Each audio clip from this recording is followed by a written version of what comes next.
Welcome back mga kaaldab. Ito na naman po ang inyong lingkod, si Mr. Destiny. At magbibigay po tayo ng pinakamainit na update po ngayon sa social media. Siyempre, Aldab will be back. Number 1 trending po tayo.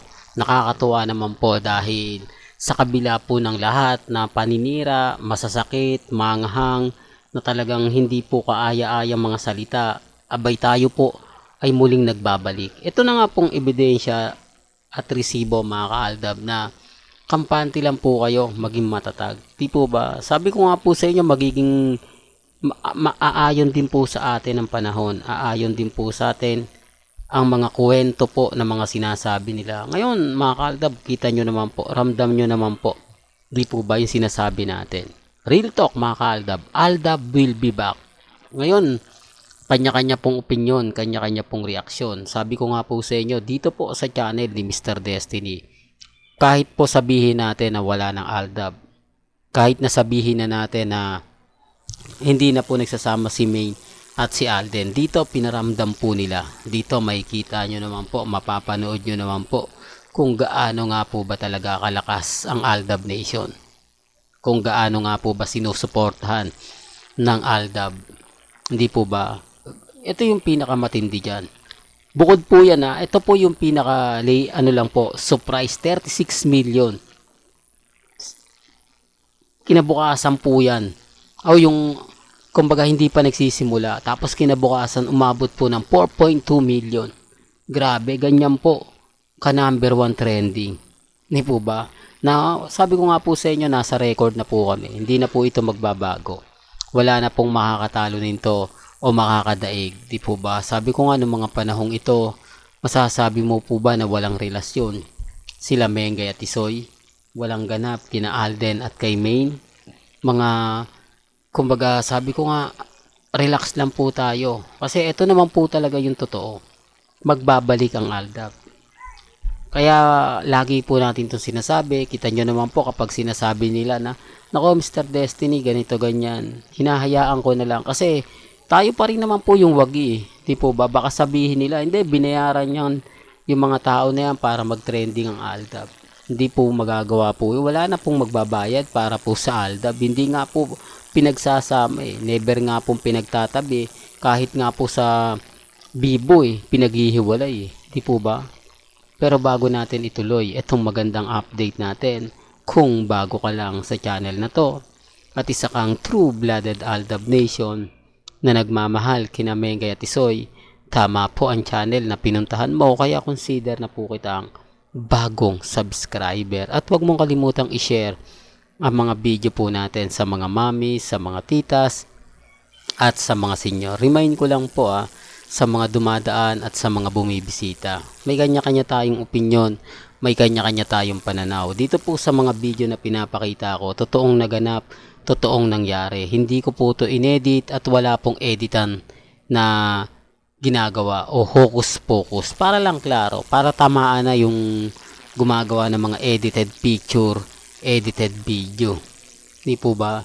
Kaya nga po itong tamang panahon na kung saan nga po talaga dumadungdong. Di po ba?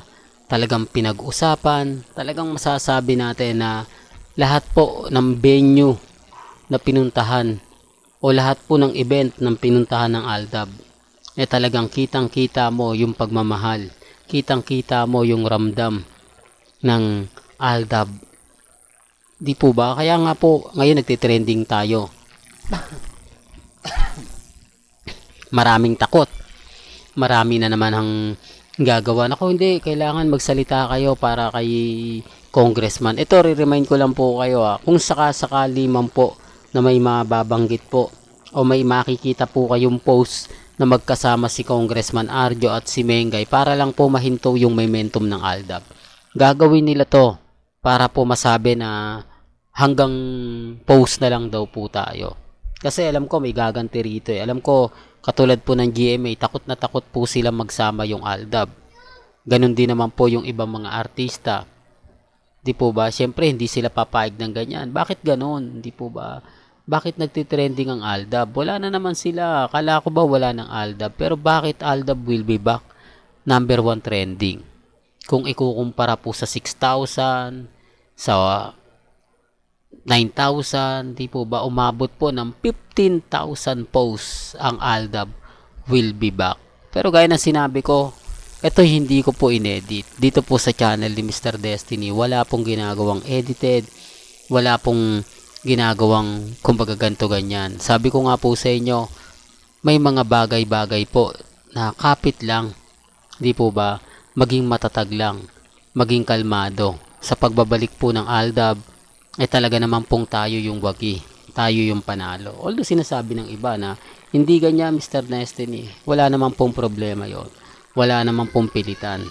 Basta po ano yung pananaw po ninyo, paniniwala po ninyo, nire-respeto ko po yan at ginagalang. Sa ngayon mga Kaaldab, kampante na tayo.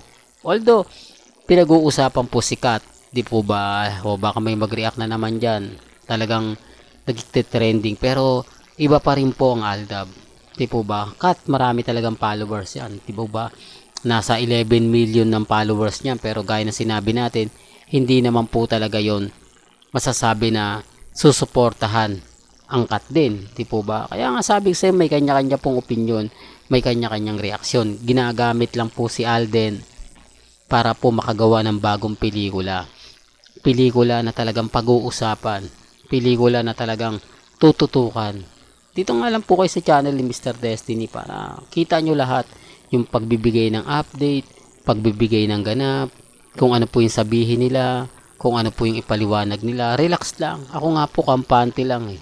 Ako nga po never pong nagpapatalo. Di po ba, never po tayong kumbaga yung tipong eto ganyan, ganito. Hindi po. Kita nyo naman po klaro yung mga binabalita natin. Hindi lang talaga nila matanggap na grabe no, hanggang ngayon yung Aldab na mamayagpag. Hanggang ngayon yung Aldab hindi natitinag. Kaya nga sabi ko sa inyo, remind ko lang po sa mga mamis, sa mga titas, sa mga senyor, sa mga nagsasabi na hindi ganito ganyan Mr. Destiny, fake news ka talaga. Lahat ng mga balita mo, lahat ng mga update mo 101%. Sa ngayon mga Kaaldab, sasabihin ko lang po, maging matatag lang po kayo, maging kampante. Hindi po ba? Kaya sabi, ito nga po yung lagi kong pinapaliwanag. Relax lang po kayo. Sa mga mami, sa mga tita, sa mga senyor na hanggang ngayon po nakatutok po sa channel natin. Nasa atin na po ang momentum. Mag-aantay-antay na lang po tayo kung ano na nga po ba yung darating, kung ano na nga po ba talaga yung mapapanood at mapapakinggan po natin sa susunod na mga araw.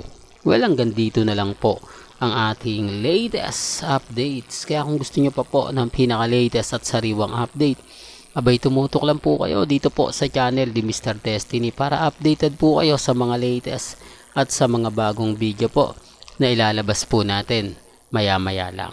Hanggang sa muli, salamat po sa panonood at pakikinig.